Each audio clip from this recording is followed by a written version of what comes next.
உன் சாஸ்திரம் எப்படி இருந்தாலும் அப்படி நீ தாசி மகன், நீ கும்பிடுற கடவுளுடைய கற்பனைப்படி நீ தாசி மகன்.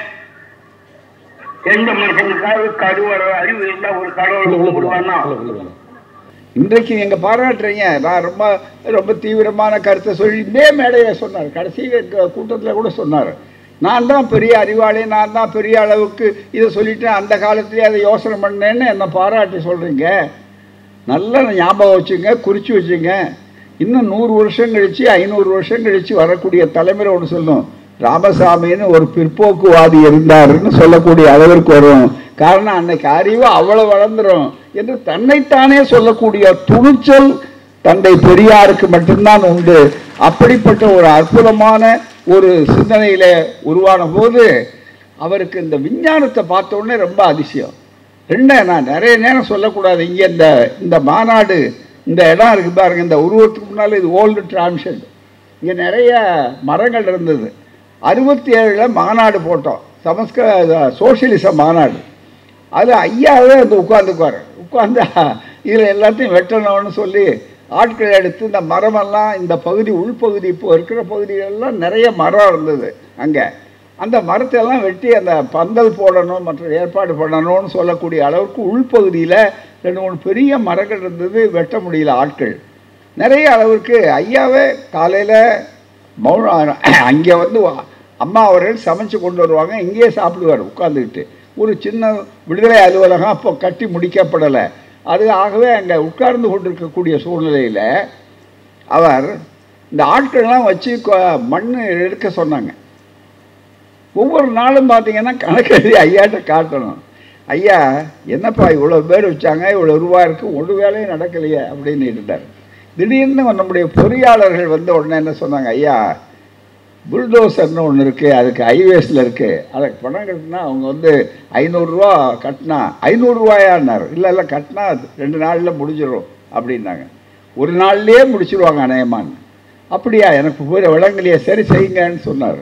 உடனே அந்த புல்டோசரை அப்போ தான் ஐயா பார்க்குறாரு. முழுக்க வந்த உடனே வந்தது நேராக கொண்டு வந்து அவருக்கு ரொம்ப ஆச்சரியம் என்னென்னா, ஒரு இடி இடித்து அந்த வேரோட மரத்தை வந்து அப்படியே சாய்க்கிறத பார்த்துட்டு உடனே எவ்வளவு பெரிய வேலைகள் அதை குறித்து வச்சுக்கிட்டு அடுத்த நாள் அறிக்கை எழுதினார்.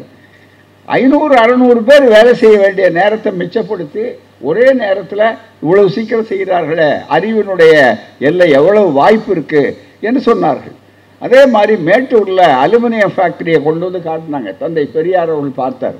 அதில் ஒரு அலுமினிய கட்டியை லேசாக கொஞ்சம் வாங்கிட்டு ஒவ்வொரு கூட்டத்துக்கும் போகும்போது பாருங்கள், வெளியில் சாதாரண மண்ணாக கொட்டுறாங்க, அது பின்னால் அலுமினியமாக ஒவ்வொரு கட்டத்தையும் தாண்டி கீழே வந்து விடுது. மன்னருடைய 6வது அறிவு இருக்குது. இவன் ஒரு முழை கல்லை வச்சுக்கிட்டு இழுன்னு இழுத்துக்கிட்டு இன்னும் தேர் இழுக்கிறேன்னு சொல்லிட்டு அதை எந்த காலத்தில் உருப்பிடுறது? இதுதானே எனக்கு கவலையாக இருக்குது. எனக்கு என்ன தனிப்பட்ட முறையில் எந்த சாமி மேலே கோவம், எந்த கடவுள் மேலே கோவம்? இவன் அறிவை நாசப்படுத்திக்கிட்டானே, அறிவை வளர்ச்சி அடைய செய்யலையே அப்படின்னு சொல்லிட்டு சொன்னார். வெள்ளைக்காரன் கண்டுபிடிச்சா, அவன் கண்டுபிடிச்சான், இவன் கண்டுபிடிச்சாங்கிறிய, அவனுக்கும் 6 அறிவு, நமக்கும் 6 அறிவு தானே, ஏன் அந்த 6வது அறிவை பயன்படுத்திட்டானேன்னாரு. இப்போ நமக்கு எல்லா துறையிலும் வந்திருக்கிறது. ஆனால் இன்றைய ஓடிடிக்கு என்ன சிறப்பு என்று சொன்னால் நண்பர்கள், இந்த முயற்சிக்கு டெக்னாலஜின்னு சொல்லக்கூடிய தொழில்நுட்பம் இன்றைக்கு உயர்ந்த அளவுக்கு வளர்ந்தது. இன்றைக்கு அதை அனுபவித்து கொள்ளாதவர்களே கிடையாது. கையில் செல்ஃபோன் இல்லாதவர்கள்லாம் யாராவது உண்டா? செல்ஃபோன் அந்த 33 கோடி தேவர்களில் யாருக்காவது ஒரு பயனுக்காவது செல்ஃபோனுங்கிறது என்னன்னு தெரியுமா? இன்னைக்கு 48,000 ரிஷிகளை யாராவது கண்டுபிடிச்சதா? அது பூராமே அவன் கண்டுபிடிச்சி கொடுத்தோடனே அதில் நம்மால் என்ன பண்ணுறான்? கருங்காலி மரம் ஊடகத்தில் விளம்பரம் பார்க்குறான். மிகவும் கருங்காலியில் ருத்ராட்ச கோட்டை. என்னையா கருங்காலி, ஏற்கனவே கருங்காலிகளாக கிடக்குறீங்களே, இதில் விட்டு கருங்காலி மரத்தில் ருத்ராட்ச கோட்டை, இதுக்கு விளம்பரம். இதுக்கு பார்த்தீங்கன்னா விடாமல் அதுக்கு ரொம்ப சாமர்த்தியமாக 2 பாட்டு பாடி எம்ஜிஆர் பாட்டையும் அதில் சேர்த்து போட்டு அதில் வந்துன்னா அது டெக்னாலஜி. இப்போ என்ன பெரிய ஆபத்துன்னு சொன்னார் நண்பர்களே, டெக்னாலஜியினுடைய சிறப்பை எல்லாரும் ஒத்துக்கிட்டான். ஆனால் எல்லாம் முடித்து நம்ம இவ்வளோ தொலைக்காட்சி நண்பர்கள் இருக்காங்க, எல்லாம் பார்த்தீங்கன்னா ஆயுத பூஜை அன்னைக்கு பார்த்தீங்கன்னா அதுக்கு ஒரு 3 பட்டை போட்டு என்னையா சரஸ்வதியாக கண்டுபிடிச்சாங்க, இந்த அம்மா கண்டுபிடிச்சிருந்தா அவங்கள நாங்களே பாராட்டுறதுக்கு தயாராக இருக்கோம் பூராமே. மிக முக்கியமாக நம்மால் அது போட்டான். நல்ல வாய்ப்பாக இப்போ கம்ப்யூட்டர் மட்டும் விபூதி பூசுறது இல்லை, போட்டால் வேலை செய்கிறது இல்லைன்ற அளவுக்கு.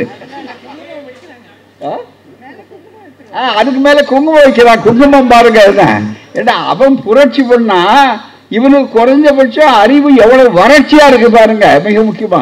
எனவே இன்னமும் பெரியார் தேவைப்படுகிறார். கலைஞர் சொன்னார், பெரியார் எப்போதும் தேவைப்படுவார். அதுதான் மிக முக்கியம். பெரியாருடைய தேவை. பெரியார்னா ஒரு தனி மனிதர் அல்ல, பெரியார்னா பகுத்தறிவு, பெரியார்னா சுயமரியாதை. அப்படிப்பட்ட ஒரு பெரிய வாய்ப்பு.